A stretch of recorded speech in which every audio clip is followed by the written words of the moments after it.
C'était un passé, un savoir-faire était complètement oublié ici. Personne ne savait comment c'était passé, ce que c'était qu'un radeau, comment ils étaient.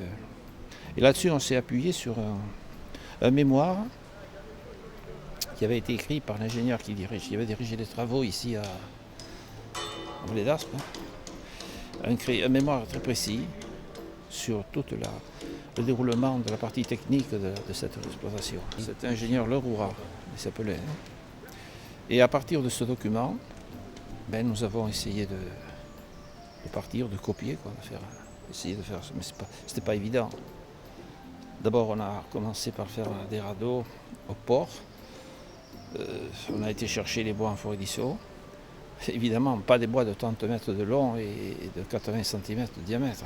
On s'est contenté des bois plus petits, enfin qui imitaient les opérations qui avaient été réalisées. C'était abattage et pelage en forêt. Ensuite, assemblage, descente des radeaux. Ensuite, assemblage au port d'Ataz. Et la dernière phase, c'est la dernière étape, ça a été de les faire flotter sur le grave d'Aspe. Alors cette année, là, ce que vous voyez maintenant, c'est la phase du pelage. Il y a eu la phase de la descente des sapins depuis la forêt. Et ensuite, nous allons pratiquer les assemblages. On va construire des radeaux à peu près de 5 à 6 à 8 mètres de long. Et ça va être à peu près entre 10 et 14 petites billes qui vont être assemblées de façon à former un radeau de 8 mètres de long et d'à peu près 3,50 m à 4 mètres de large. On en avait créé 4 déjà, qui sont là-bas, qui sont plus anciens. Et cette année, on va en créer 2, peut-être 3, peu neufs. L'assemblage se fait avec des liens en osier. C'était au XVIIIe siècle, ici. En Espagne, ils n'emploient que cela, mais ils descendent des bois beaucoup plus légers. Mais ici, la marine avait utilisé des câbles. Il faut savoir d'abord qu'ici, la vallée d'Aspe a été le théâtre d'une exploitation de ces sapins de haute altitude par le ministère de la Marine à partir des années 1680. Et pendant peut-être plus de 80 ans, ça a été des essais qui n'ont pas été concluants, mais ils ont tâtonné longtemps. Nous en sommes donc vers les années 1750, où le ministère de la Marine arrive ici avec tout son arsenal de charpentiers de marine, de radeleurs. Et il crée à ce moment-là une régie de marine, dite de marine, qui va s'occuper de faire descendre les bois des sapins entiers depuis l'eau de la forêt pour les mâts, jusqu'au ce qu'on appelait le port d'Ataz, au bord du Val d'Aspe.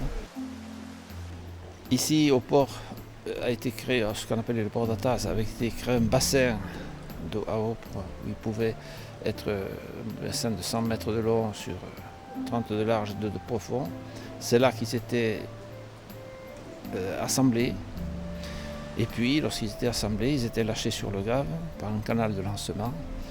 Et c'était cette réserve d'eau qui faisait une sorte de chasse d'eau qui permettait de les lancer sur le Gave. Au moment des grandes eaux, c'est-à-dire de février à début juin, la fonte de la neige.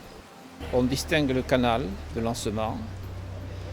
Il reste un vieux moulin, ici. Et seulement toutes les installations. Il reste également une esquisse de ce qu'était le port, c'est-à-dire la cavité qui formait le bassin.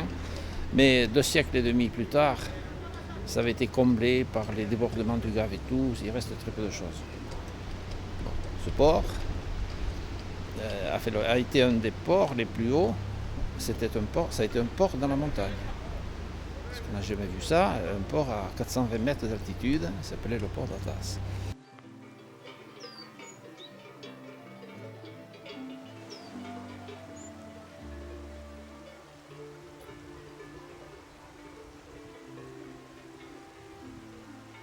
Sur la nature, celui qui est le plus connu, le plus spectaculaire, c'est celui du fort du Portalet, en face du fort. Mais celui-là a été construit, un des derniers. Il a été construit et ouvert de 1772 à 1774, ça a duré 2 ans. Et l'exploitation de la forêt du Pac a duré 5 ans. Dans la falaise, il y a 1,6 km dans la falaise pure. Après, à l'entrée, ça traverse les propriétés. Et puis quand il arrive là-haut, au pont de Toungaz, à la sortie des falaises là-haut, vers le col d'Arras, là, on retrouve encore les chemins qui allaient à travers la forêt. Mais sinon, je pense que le chemin fait 1,6 km ou 1,7 km. Les bûcherons qui travaillaient en forêt venaient donc du Pays Basque, beaucoup, basque français. Quelques bûcherons locaux ici à la vallée d'Aspe.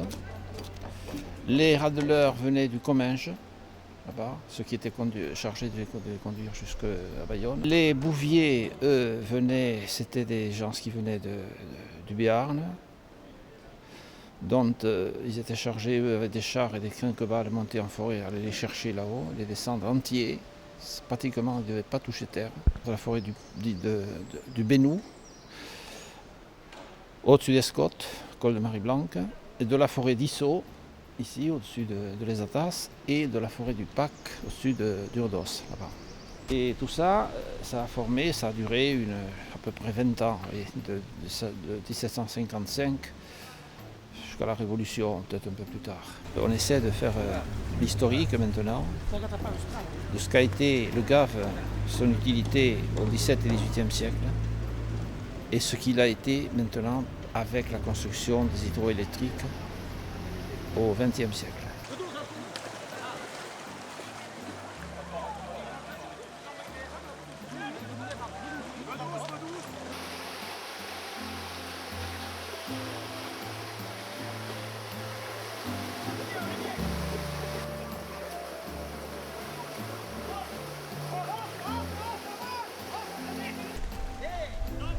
Les radeleurs les plus chevronnés les conduisaient depuis le port d'ici d'Atas jusqu'à Navarinx. Parce que c'était la partie du Gave la plus scabreuse, c'était celle-ci pour sortir des gorges de Gave d'Aspe.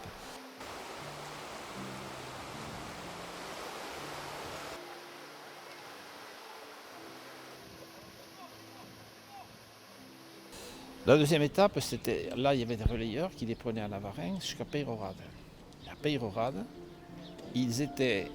ces radeaux étaient assemblés en train de radeaux puisque les bateaux pouvaient les tirer jusqu'à Bayonne. Évidemment, les radeleurs qui descendaient ici, remontaient à pied le lendemain. Ceux qui partaient de Navarinx étaient moins chevronnés, moins bien payés évidemment, puisque le Gave était beaucoup plus calme, beaucoup moins rapide. Mais ça présentait quand même certaines difficultés.